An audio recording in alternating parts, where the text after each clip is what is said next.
Tony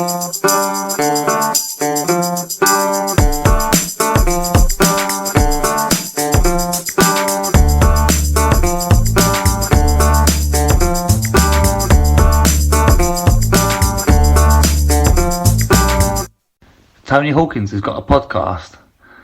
I hope he's better at this than he is washing the kit, because he was fucking useless. If I ruled the world, every day would be the first day of spring. First day of spring, Tony. March the 1st. Is it? Officially the first day of spring. There you go. So it's no longer winter solstice. It was nice to...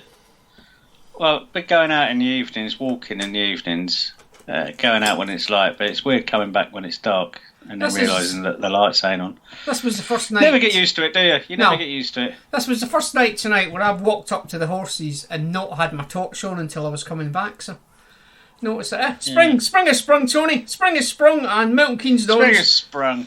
Milton Keynes Dons have got a point away from home, Tony. 1 point. Pointless Dons have got a point. Yeah. So Yeah. Thanks for listening. And tune in next week. God's sake, let's start with Saturday. That was genuinely, honestly, and I know I've said this shit before, I'm about to say it again, but that was genuinely one of the most miserable days I can remember ever watching football. Not only there, ever. It was just a relentlessly grim experience. I got my wife to drop me off. What I've realised now is I at no point thought we were going to score. No. Before, during, or even after the game.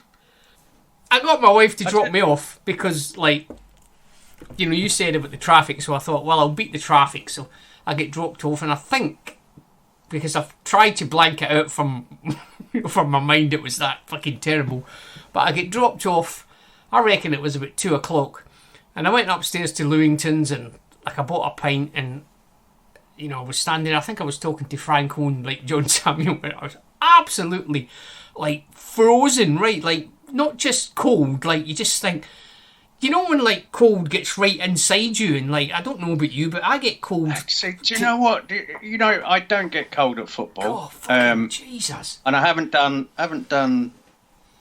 my first away game at Peterborough, as a Dons fan anyway, was the coldest I've ever been at football. Yeah. And I've done Oldham on a Tuesday night in shorts. I've done some very cold, but I don't feel it. But Saturday, for some reason, and I can only think it's because the temperature's been up again, up in, double figures, hasn't it? 10, 12, 13 degrees.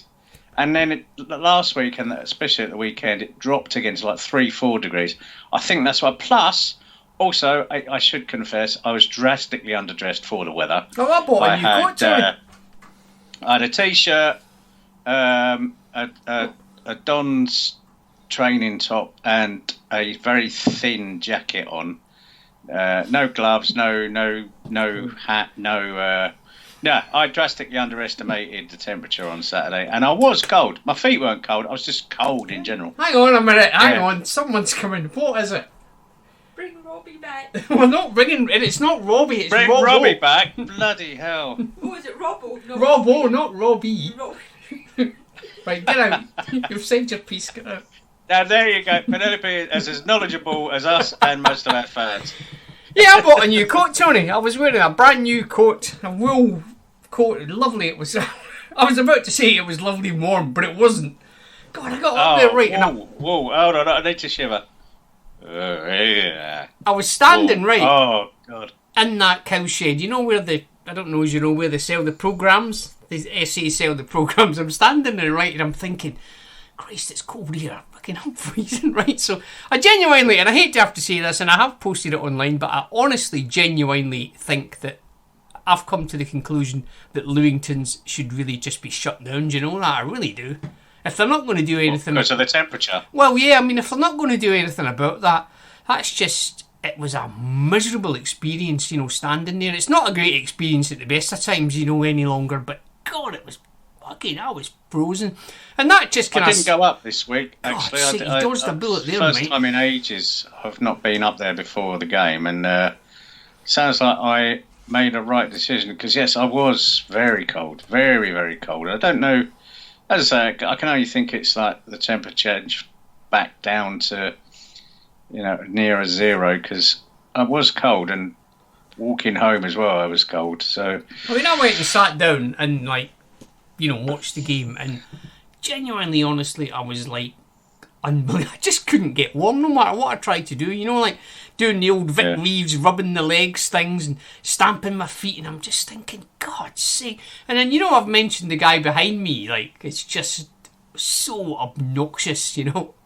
I don't know whether it was because I was fed up on Saturday, but God, he was getting on my nerves. He was getting on my nerves so much. Well, I've got one for you. Well, I was about to turn round and say something to him, right? Because he'd bought a friend, right? And his friend, if anything, was a bigger arse than he was, right? And I'll be honest, it was an achievement, right? And I was really beginning to lose my, ragging him, saying things out loud to the point where my son actually just said, you need to calm down. People are, allowed to have an opinion, that you don't agree with. But I just thought, everything about that day, and to compound it, this guy sitting behind me, would you just shut up? But he just didn't. Anyway, carry on. What's your guy doing at the minute?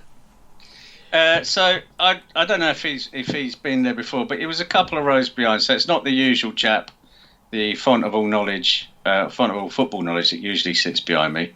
It was just every time the ball went backwards, it was a very loud, and I mean very, very loud, oh, fucking hell, you fucking... And Daniel Harvey sat...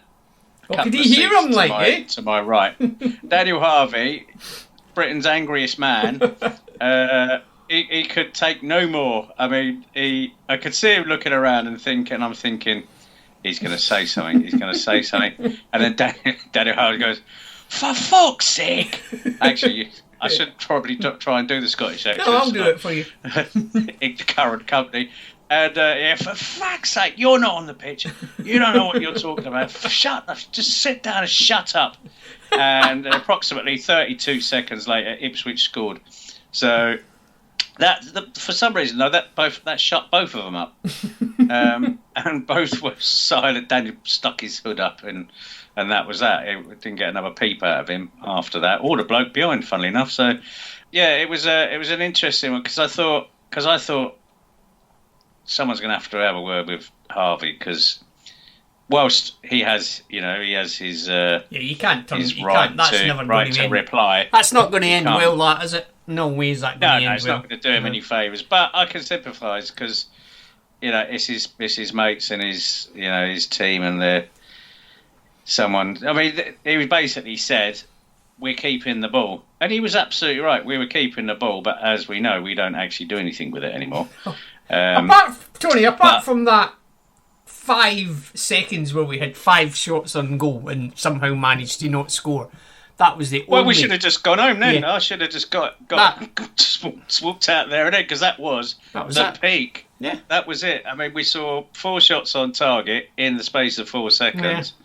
And that was pretty much that for us, wasn't it? And I mean, after that, people were beginning to leave on the. But this, in fact, I always check when I see a load of people walking out. I always look at the clock, and I've written some notes. And it was the 74th minute where people were beginning to leave, because basically there was just nothing. I was ready for the loo on the 80th minute, with 10 minutes to go. So I went upstairs and I went to the loo, and I bumped into one of those young lads that does the other podcast, and we were having a bit of a chat, and he was going, oh God, me and the rest of the lads are going to, Lincoln on Tuesday, and we're having a bit of a chat, and we're just saying how crap it was. And I turned around and I'm walking back to my seat, and I just thought, what am I doing? Why on earth what on earth am I doing? Because and then I phoned my wife up and I said, are you in the car park? Because she was picking me up. So I just walked out. I just thought, what? Why? No, I'm not going back to this. So I went to the loo in the 80th minute. I suppose when you're thinking about it, it would have been about the 85th, minute. I just thought, no. Basically, I can say it. I can articulate it no other way. No, I just turned around and thought to myself, no, I'm not doing it. And no. Similarly to last night, as I say, that optimism, that blind optimism and hope that you get when you're watching your team, we're only 1-0 down. Anything could happen. There's still 2 minutes left. We could snatch an equaliser. No, not a single thought of anywhere near that description crossed my mind to suggest that we might get a late equaliser against Ipswich. Not against them, no. Not, and last night was similar at 1-1, and they went down our end, didn't they? And they had a bit of pressure for the last few minutes and a couple of long throws. And perversely, I thought to myself, go on then, let them score. Let them win 2-1 because that's what I'm expecting. And we don't deserve a point, really. We've not done anything to suggest that we were competitive in this match. What I find really weird is, and I know that they're close to breaking some sort of record, Lincoln, for not losing a game at home all season. Terrible, but they've drawn 13 out of 16 or something like that. And if I'm completely honest, as bad as we are, their defence was looking very shaky for much of that game. I thought they were appalling last night.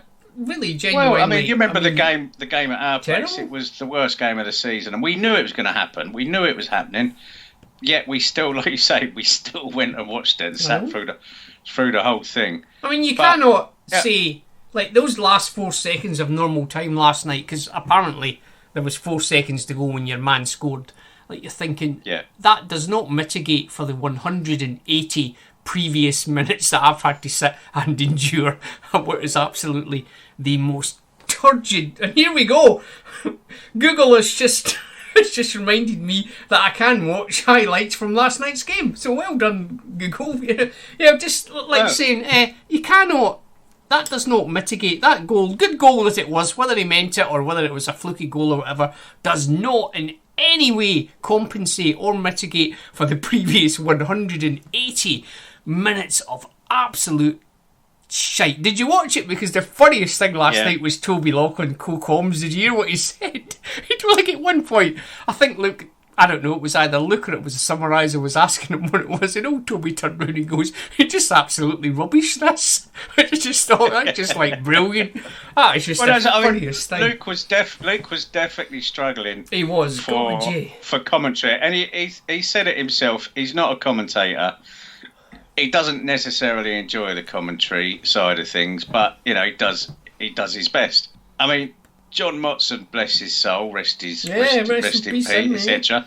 He would have struggled to get anything from that game last night because it was a complete non-event, and you had one team when they were in possession, and they were in possession a lot, which was us, who basically were passing the ball backwards and forwards in their own half. That's why we had about 70% possession, because apparently Tucker and whoever it was were just knocking it about to one another for vast periods of the game. We had 67% possession, and I haven't seen the official statistics of where that 67% possession actually happened, but I'm willing to bet that probably about 67% of that 67% was in our own half, because we created nothing. Now, I'm happy, as Daniel Harvey pointed out in a very, very calm manner to this chap behind me on Saturday, we've got the ball. Fine. I like possession football, and as we know, if you've got the ball, the other team can't score. But do I want to see 67% possession based entirely in your own half? They're happy, Tony. Other teams, Tony, are happy for us to have the ball. Like, never mind in their own half. To have it anywhere. Because the problem is, Tony... A lot of that time, we didn't have a man in their half. Yes, because what's going to happen is, like, other teams have sussed us out. They think, give them the ball, let them keep it, because they're not going to do anything with that ball at all. And there's a very good chance that they'll balls it up as well and give us the ball, and we can score a goal.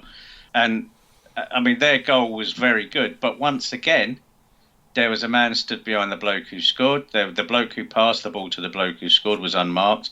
The bloke who scored was unmarked, and there wasn't a player within 3 or 4 yards of him to close him down, and it was a great finish, and he took it very well. But between that ball being played to him, in fact, probably even before that ball was played to him, he already had in mind what he was going to do when the ball got to him. Because that ball, Tony, ran right across the 18-yard box, didn't it? The 18-yard line without anyone. And then halfway back again. I know. Yeah, and halfway back again to get to the bloke who Without scored anyone. it.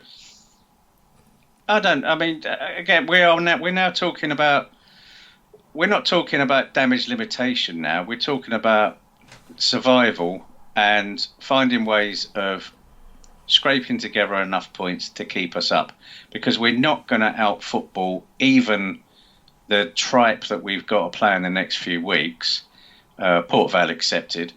But the rest of that, the rest of those teams that we have got, are honestly must be looking at that and thinking the same as us. Cambridge, Accrington, Morecambe, they must be looking at that and thinking, well, there's 3 points for us there. Well, you said it last week. We are now one of those teams, aren't we? We're not. We are one definitely. Of those teams, we are definitely. And the thing is that of those 3 teams that we've got to play after Port Vale, we are probably, and I said this a few weeks ago, Cambridge have got players that Cambridge can afford. Morecambe have got players Morecambe can afford. We've got much bigger budgets than both of those clubs, I'm going to assume, and I think I'm probably right. But Morecambe, Cambridge, Accrington and Morecambe, there's no way that we should be, and this isn't immodest of other. It's just that we are a bigger club and we will have a bigger budget. We've got is of no use. No. Sadly. Getting back to Saturday, what you're on about us having the ball. There was one point, it must have been in the second half, because we were attacking the cowshed end, where we had 3 guys in attack. That was it. There was 3 of us running, towards their goal, and I counted right, and I had the time to count. So that shows you how long we were doing nothing with it. Like Ipswich had 9 outfield players in defence. So if you count the goalkeeper, they had 10 players in defence. Now, Ipswich, Tony, are not the kind of team that would sit back, are they, and just, like one of the other shit teams when we were League 2 that would sit back in a 1-0 lead. So you're thinking to yourself, they're really, really well organised, because they can get 9 outfield players back at the snap of a finger, can't they, to defend that, while 3 lumbering cart horses dressed in mucky white try and do something with it. It's just, we bought these players, haven't we? But they're just not good enough. I'm sick and tired of saying that, We're talking about now that we do need other clubs to balls it up and allow us to stay up. And Ipswich is quite a good example of a team that should be a couple of places higher. Should be top, basically. Top 2. And if you speak to their fans, they'll tell you the same thing. Despite their lofty position in the league of 3rd, they are 5 points adrift of Plymouth in second anyway. And they're just that sort of team that they're just disappointing in terms of not being able to put teams. They got 3 points against us. That's we pretty much expected that, but having let in 5 goals in both the previous games, as an Ipswich fan, you're thinking to yourself, well, there could be a few games there, there could be a few goals, it could be a bit of goal difference to be pulled back here. But because it's Ipswich, no, and I think again that is going back to what I was saying about we need other teams to fail for us to succeed. Because Ipswich had 21 shots and 8 on target and only managed 1 goal. And that, for us, was just the way that they play and they perform. That was our best hope. Again, it's not a question of can we beat Ipswich. It's what can we keep the score down to? Is there any chance we can get a point out of this? The answer was no. But yes, and it was making me laugh. And my dad said it. We went out for a walk this afternoon, and he said, but they only lost 1-0. Yeah. As if and you think to yourself, I know, that's an achievement. They only lost 1-0. That is now. They lost. Tony, that's now seen as an achievement that we only lost 1-0 against someone. Exactly. People I can't cope with it. I just can't deal with it. And again, like I was saying about last night, there was no excitement about, or no terrifying last 4 minutes after we scored and that relief at the end of it. Because as far as I was concerned, whether we won, drew or lost that game last night, isn't really going to make that 1 point isn't going to make a difference. Any difference, is it? At the end of the season, I don't think. I mean, if either. they're going wrong now and survive by 1 point, but I mean, I'd be happy if they did. But I'm completely nonplussed about the whole thing. I really am, and there was no excitement for me at all in the last. I don't know. I can't tell you how long.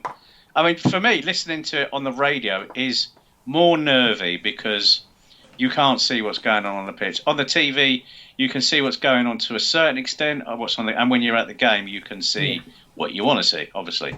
But when you're listening on the radio, I'm generally a bag of nerves when I'm listening to us because you really can't see what's going on. But I didn't have any of that. And I was thinking to myself, why have I paid to watch this game? I could have just put it on the radio and done a bit of exercise. I actually wasn't going to watch it. Whatever I want. I'm not invested in it anymore. I wasn't going to watch it at all. And then my wife said, my lad coming across. I said, no, I've not. She said, send him a message. So I sent him a message and he goes, I'm going to get the game if you want to come over. So if he hadn't come over, I genuinely would have listened to it on the radio. In fact, quite honest with you, I probably wouldn't have listened to it at all because I've got such a load of stuff to watch on my Skybox that I'm clearing it up by watching stuff. So that's probably what I would have done. I'm watching The Gold at the minute. If you've watched that, I've finished it. Oh, it's not bad, is it? Quite like that. It's all right. Yeah, it's not bad at all. I enjoyed it. Yeah, it was, and particularly because I was trying to think to myself. I remember the name Kenneth Noy, and I couldn't remember why. Because he's and a bastard, that's why. It wasn't to do with Brinks. It wasn't to do with Brinks, Matt. It was what he did when he was out on release. Yeah, he's just been released, hasn't he? Again, just got released a couple of weeks ago, I think. From that. Interesting. Yeah. Yeah. So talking of 80s and 90s, I was watching Bullseye. Bullseye. I don't mind just before the game. Do you remember the opening titles for Bullseye? I do, where Bully gets in a coach. He's in a coach and he's driving all these famous darts players. And then he ejector seats out of it, catches a dart, and lands on the board. Right. So if he's ejector seated out of this coach, what happened to the coach full of darts players? The darts players, Tony. Oh my God. Did someone else? Did Eric Bristow jump in the driver's seat? I've not thought it through. He's fucked off and left them to die in a horrible fiery crash. I've not thought probably it through. Next to that car in that ditch that you left. Yeah, it's probably that great big all of the darts players sticking out. Maybe that's what it was. Maybe that's what it is, mate. It was run off the road by a driverless coach full of darts players from the 80s. That's a tune. Still doing it. Oh well, that's how bad it's got. We're reduced to talking about fucking Bullseye once again. We're weird off. I love Bullseye and Jim Bowen. Milk bottom glasses. Didn't he? Oh yeah, I mean if they could, you could if that caught the light, it. I'm surprised he's lost it. Yeah. Perhaps. He didn't set his eyes on fire. I don't know. Back to football. I mean, back to the real world. There was nothing to take from either of those, and people again. I don't have an issue with people taking positives if they want to take positives from that, either of those games. But for me, there's nothing at all, and this is like one of those. It's becoming a chore now. It's like you've got to do this until May. You've got to do this. When my wife picked me up, Tony, on couple of months. Yeah, when she picked me up on Saturday night, I mean, I was like, well, I was a bit fed up with it, but I was more fed up because I was cold.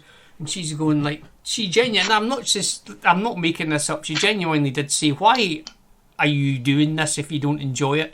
And genuinely, I didn't have an answer for her. I just you just think. This is the realisation. I was just going to turn around and say, well, I'm doing it because it's a Saturday afternoon and we're at home and that's what I do. But I couldn't answer. And she goes, if they go down, will you buy a season ticket next year? And I said, I'm not too sure at the minute. And I genuinely not. I mean, I probably will. If someone had have asked me on Saturday night, mate, are you going to buy a season ticket? Or I said, you could fuck right off. But I mean, but now if you'd have asked that so question, if someone had have asked you that question any other season other than this season, I think you would have said, yeah, of course I will, straight away. Will, yeah, no doubt. I'll just let it run over, like I always do. But this season is just, there is no, because of what I'm seeing is, whether we go down or not, I'm seeing that there is still going to be a fair proportion of that squad there next season. I mean, change is as good as the rest, and you're going to get a few players in, but don't make me go. Please, what I feel don't make me really go. is, like, on a serious point, that, like, during that season, like 3 years ago, but now, when it looked like, you know, the old coronavirus was beginning to take hold, and, you know, then the season was curtailed, wasn't it? So the season finished didn't it, towards the end of March. So there was like another, I don't know, however many games it was. But I just let that money, like, stay with the club. I had 2 season tickets. I don't know how much it was. I don't know how much that would have been. About what? I don't know. I've no idea. What, about 50, 60 quid? So say I gave them 120 quid, right? Just as a ballpark figure. So I gave them that, you know, and then there was the season where we couldn't go, could we? So, but I'd still bought a season ticket. I know we didn't. They stopped taking payments round about just before Christmas, didn't they? But they started taking them again. So I let that roll, right? So I've let it roll for 2 season tickets. I've given them, you know, the balance of what was left when the season was curtailed, and I just left my money with the club when COVID hit. And you just think to yourself, what have you done really to entice me to come back next year after everything that me, and I'm going to be, like, you know, a bit selfish, everything that I've done, which is a lot. I mean, we've been doing this, I reckon, for well over 10 years on and off, haven't we? Have done other stupid things. You think to yourself, I've made a real effort following this club, really genuine. I don't need anyone to get the violins out and say, oh, well done, mate, you're one of the top fans and all that kind of stuff. But I really have made an effort. You know, I used to go to nearly every away game, and you just think to yourself, this last season, you have done absolutely nothing whatsoever to entice people like me to come back. You know, they've done nothing at all, Tony, to retain the fan base. Nothing. They haven't, mate. Nothing at all. No, and that's just on the pitch. It's bad management, Tony, isn't it? It's bad management from top to bottom. I don't know who runs the sort of commercial side any longer, but see, whoever it is, they really need to really sit down and just think to themselves, God, I've made a real serious error here. I'm going to have to really, you know, pull my socks up and, you know, make a massive effort to get these guys to come back next year, because it's not looking like, you know, anyone will, you know. Yeah, but this is what I've been saying since the beginning of the season, really, is do they actually, and I know there are many people at the club who know exactly how the fans feel, and they've seen, I've spoken to Anthony, that when I went out for that coffee with Ant, and I had a good long chat, and I said, this is how it is, this is how I see it, this is how the fans are seeing it, and chairman knows what's going on. So where's the I suppose the missing link? What's missing? And I think this is, for me, this is what I can see, is that whoever it is that's talking to the chairman is either not telling him the truth or is embellishing the truth somewhat, because I don't think that the chairman really absolutely 100% knows. And the only other thing I can think of is that he doesn't care, and I wouldn't believe that for a second.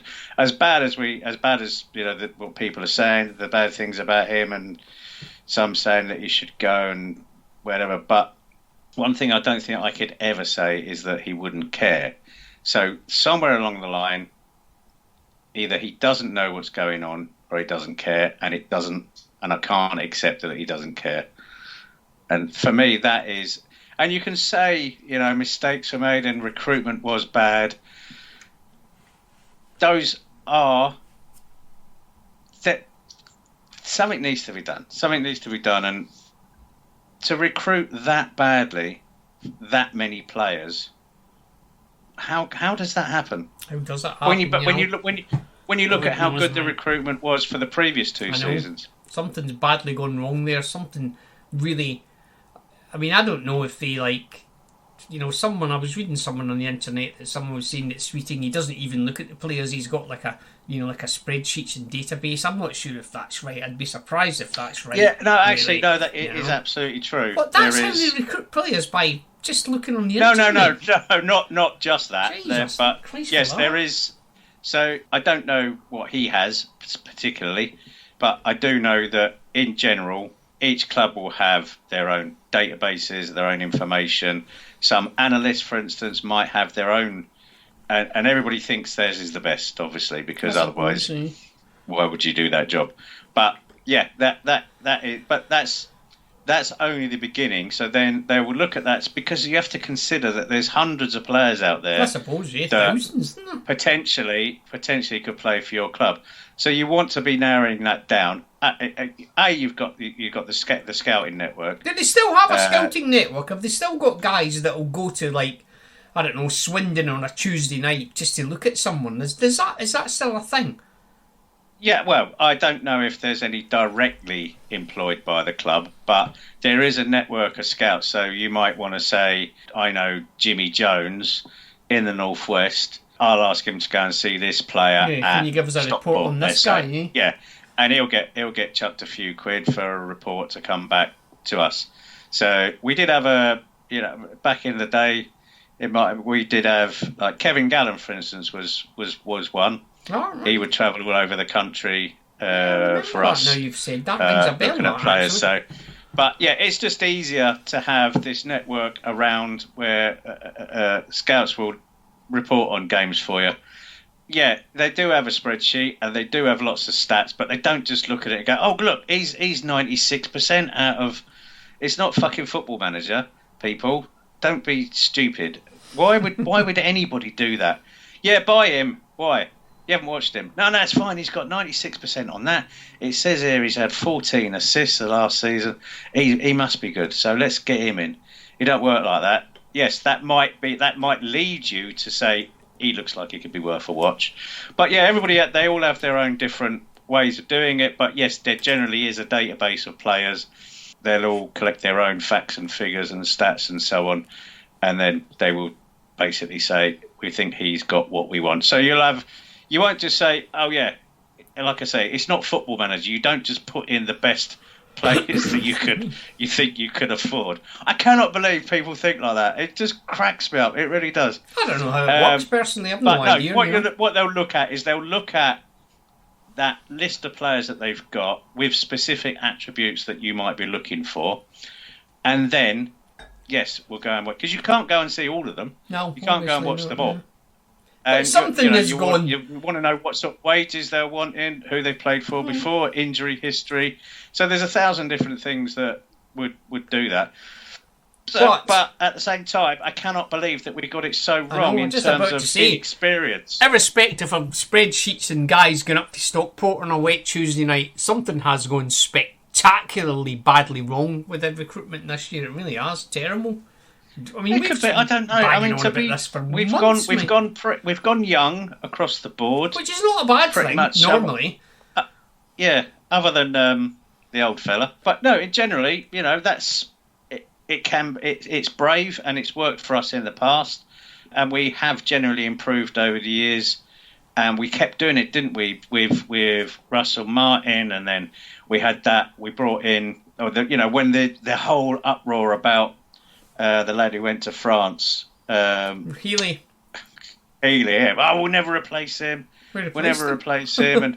And players like David, we'll never replace him. And then you bring in someone who's even better. And then you get to the likes of Troy Parrott and Scott Twine, and you're thinking, how do they keep doing this? It's amazing. But this year, there's nothing. There's been nothing. No one. Not a single person. Well, apart from Jonathan Leco, like he's showing like glimpses, but he's fast becoming like someone that's full of tricks and's got no end product. The rest of them are dragging him down to their level. Yeah. He's not dragging them up week by week. There's got to be some kind of leveling out. He looks frustrated. I mean, last night he got booked for kicking one of their players who kicked him first. And I mean, aside from that, more could come of that. But at the same time, he doesn't look like the incredibly enthusiastic run at them that he was. sort of player that he was not that long ago. What do you reckon? Shall we cry? I've got some tweets here if you want me to read them out. You got any emails from? Yeah, go. I actually haven't looked at the email today. I've got one here from regular. We've got two. We've got two. Well, let me go through these first. I've got one here from regular contributor Danny the Angry Ape, not his real name. Yeah. And he says, with how badly the pitch cut up on Saturday, we should be running out to Whispering Grass from 8.5 Hot Mum. I think this guy here is a guy, Tony, that's just trying to shoehorn as many 1970s sitcoms into this podcast as he can possibly get. He's trying to get us onto 70s sitcoms. I'll be honest with you, mate. We don't need any help. I like it. I mean, I'm happy with that. We don't need any help, though, do we, Tony, to shoehorn 70s sitcoms in? No. If we need to be reminded of them, that's the way to do it, yeah.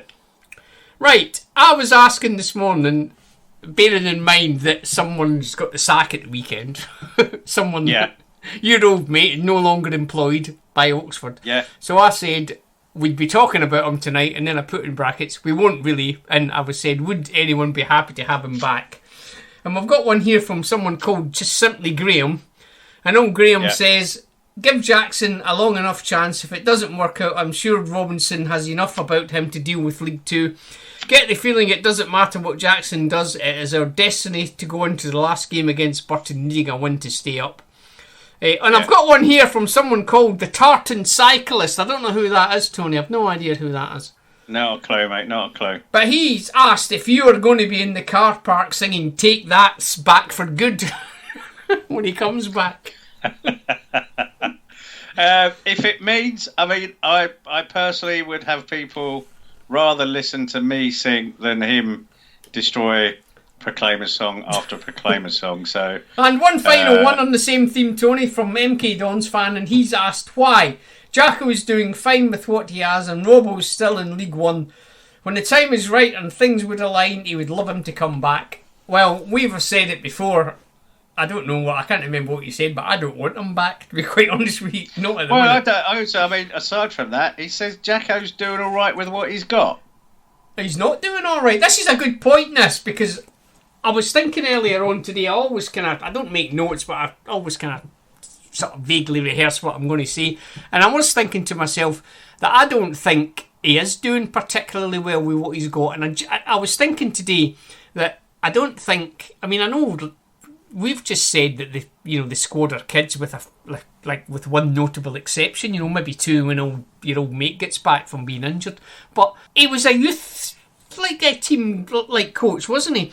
And what happened the last time, Tony, at Milton Keynes Dons when we employed someone whose only experience of football was youth team coach? How well did that work out? He's not. It's got a plan.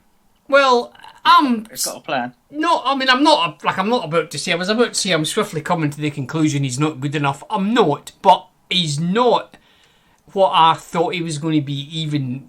All right, 2 or 3 let me put weeks it ago. another way. He is just someone that has been given those players, and I really, and I know there are managers out there who do appear to perform miracles. Neil Warnock is famous for it, for getting teams out of the shit. Big Sam. But let's get Big Sam in.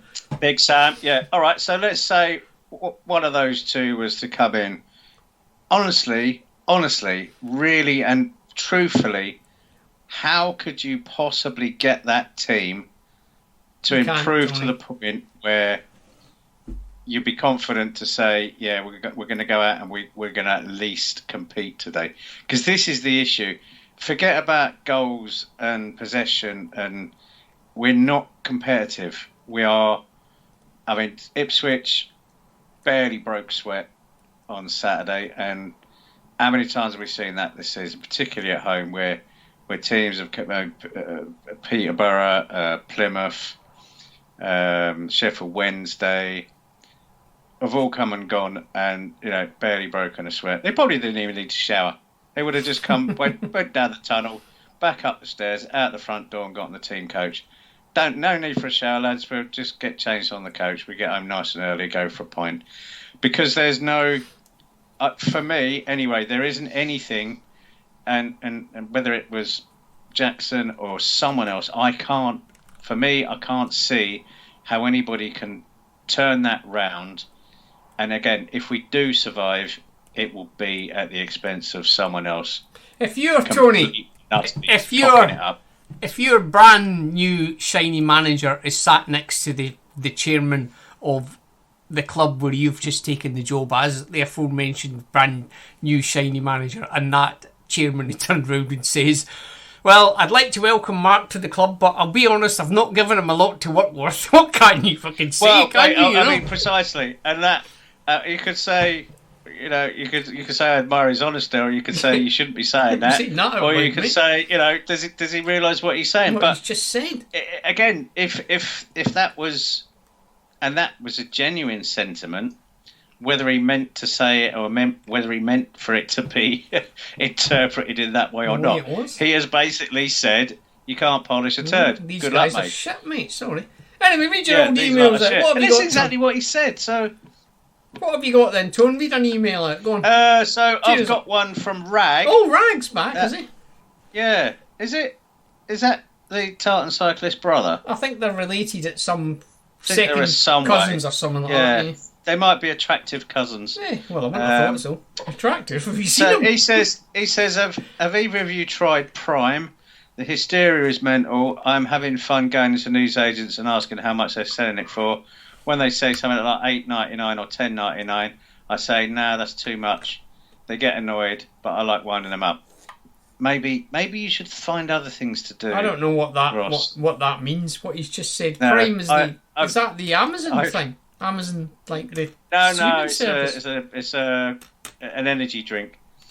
Right. I've not tried it, but if I saw it, I would try it at face value. £2 in Asda, $2.50 in Sainsbury's. So it's an energy drink for £9. Yeah, I'll tell you in a minute. I'll finish reading this. I'll tell you why.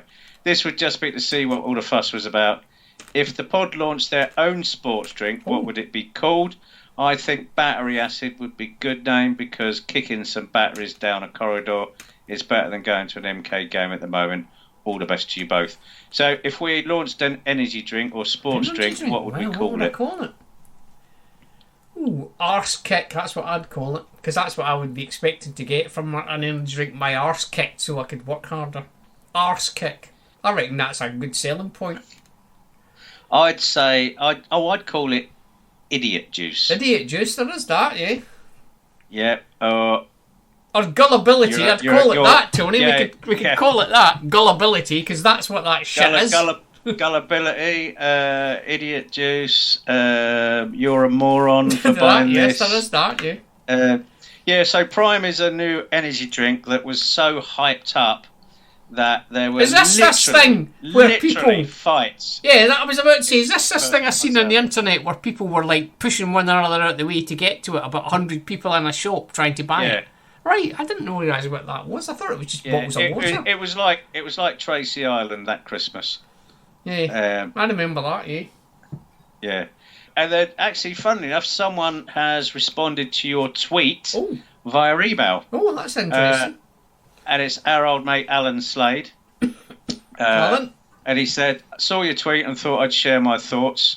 I think anyone advocating Robbo returning is letting their heart rule their head. That's true. Robbo returning conjures visions of that magical night against Man U and that beautiful sunny day against Yeovil when football gods aligned and said this is the time MK dons, and wouldn't we all like to relive them? Yes. But sadly, you can't turn back time. And if we put the rose-tinted spectacles on, we're left with the facts of his managerial career. I'm singing he it, presided over 11 seasons in League One with clubs that harbour dreams and promotions, and ended with 1 promotion and 4 failed playoffs. The one time he got to the Championship with us, he failed immediately. He did? He was unable to stop the rot with either us or Oxford. If you made a list of qualities that you would want to see in a manager, how many does he genuinely still tick? To sum up, Carl was a fantastic manager. He's one of the reasons my children and therefore I support MK Dons. However, I don't want him to return and tarnish the great memories he gave us. Hoping that is useful and keep up the good work on the podcast. Yes, Alan, I think, I mean, we may never know But I fear that if he did, then, I mean, certainly at the moment, if for argument's sake, Mr. Jackson either walked away or was asked to walk away at the end of this season, why would you want to come in and, I mean, the thought of next season's already depressing me. And for me, that's the most exciting time of the season, is looking forward to the new season. I love it. I could sing another song if you want, Tony. I'll cheer you up by singing If I Could Turn Back Time by Cher. Would that cheer you up? I was humming it in the background earlier on. Oh, yeah. I mean, yeah, he's right. I mean, we probably do look upon that. I mean, he says about qualities that Robbo's got. I mean, he's a very good coach. He's a fucking scary manager. But when you lose it, I mean, I said about when he came here with Oxford that he was only talking to one player on the pitch. Yeah. His body language his shoulders were slumped. He wasn't shouting in the way that we're used to seeing him shout. It was almost as if it was inevitable, as inevitable for him as it was for anybody looking in from the outside. And clearly something had happened there. Matty Taylor going out on loan to Port Vale. Why would you send your best goal scorer? I mean, even my dad picked up on that. You know, why would you send Matty Taylor out? So don't get maybe when a bit of time's passed, I'll ask him that and ask him if I can relay the answer via the podcast. He'll probably want to come on, which will be an absolute fucking disaster. I'd love that. Get him on, Tony. Ring him up. He's not doing it. No, I turned him down a few years ago, didn't I? Because I thought, no, that's gonna I'll never be allowed back in the stadium. He was at Oxford at the time. Where he was at Charlton at the time, wasn't he? I say maybe if he only talks about Oxford and Charlton. We might get away with it. But... Right, let's look ahead to the weekend. So we'll only get one game this coming week, and that is against Port Vale. Away. I'm not going. Port Vale away. I was just having a quick looky there at the table because I thought they were doing all right. But actually, they've lost 4 of the last 5. They've gone lose, win, lose. And it looked like they've dropped a few places. Very much in line with the Oxford method of dropping down the table. So perhaps there's something there for us, but again, they're going to be looking at that and thinking, yeah, all good. And this is the most worrying thing about it. And you know, part of it is always you always think that your team is better than they actually are, and you know, I would imagine there's still Forest Green fans somewhere who are thinking, well, there's still 12 games to go. There's loads of points to be had. We can get out of this. We can stay up. You've got absolutely no hope, Forest Green Rovers, of doing that, to be honest, at this point in the season. However, there is nothing more optimistic than a football fan. But I don't feel that at the moment at all. I can't.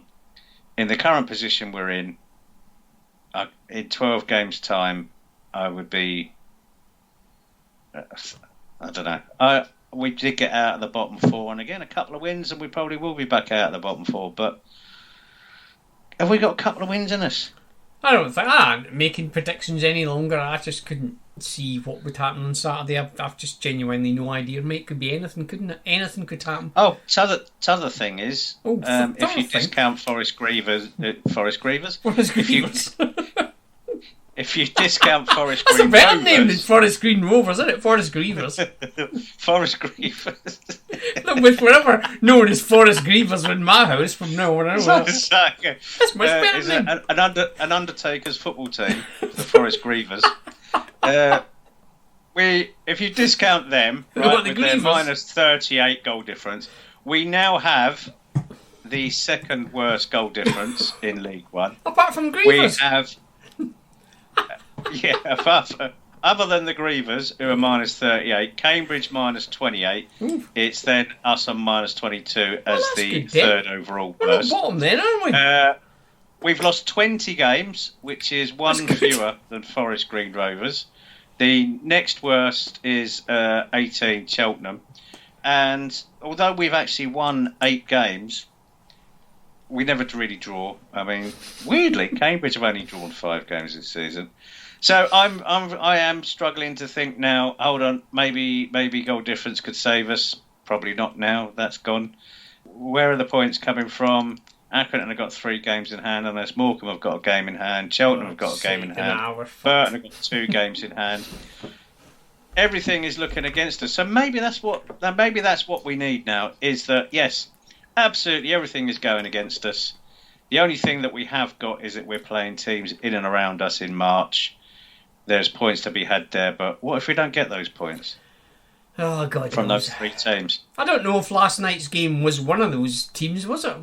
We starting in March? No, not really. No, not really. They're 14th.